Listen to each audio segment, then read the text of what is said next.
د امر بالمعروف وزارت د اصلاح او روزنې ریاست د دې ریاست مسؤلیت محتسبینو ته د دعوت اصول او امر بالمعروف وزارت د فرمانونو د پلي کولو لارې چارې ورزده کول دي.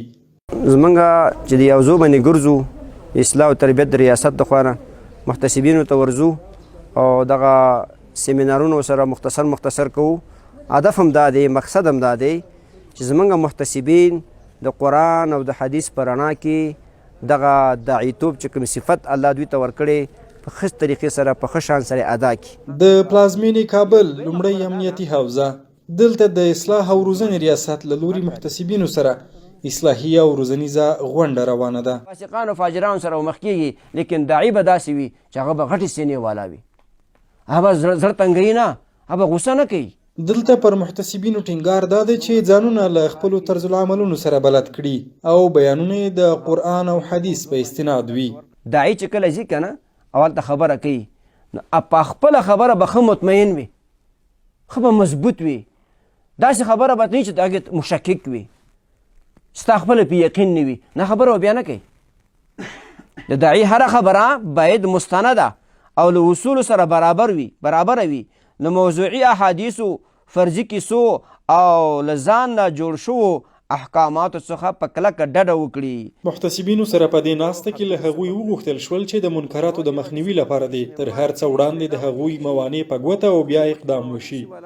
نن ستاسو دپاره خو دومره موانع دي که نه چې روزانه موانع دي. که یو ځای کې د حجاب خبره کوي څومره موانع دي. پوهان خل لګیا دي د قرآن سره مقابله کې د قرآن حکم د حجاب ته نوی فرمان وي. څومره غټ موانع، نوی فرمان راغلی. دا خو نوی فرمان نه دی، دې لپاره سوچ در پکار دی. په یو ځای کې خلک شرابیان شراب څکي، قماربازان ناست دي، کاروباریان دي هغه د کاروبار د شریعت خلاف کوي. نو ډېره مخکې نه سوچ کوي چې کوم موانع دي، د هغه موانعو د مخنیوي کوشش به کوي.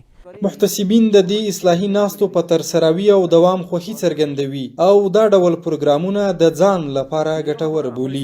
برگزاری سمینارها در روند کاری ما بسیار فایده مفیدی در پی داشته. الحمدلله ما در هر سمیناری که علماء کرام به همراه ما داشتن در وزارت و در اینجا مولوی صاحب شیخ صاحب یحیی آمد برای ما توصیه های بسیاری داشت. دا شپږم میاشتې کېږي چې کله موږ د دعوت کار شروع کړی ده، چې کله د سیمینارونه موږ ته دوی مخکې کوي.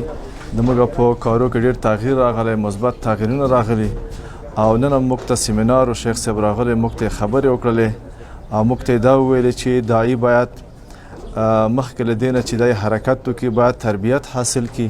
یاد دې وي چې محتسبین ډاډ څرګندوي چې د وزارت د لارښوونو سره سم به خپلو فعالیتونو ته دوام ورکوي.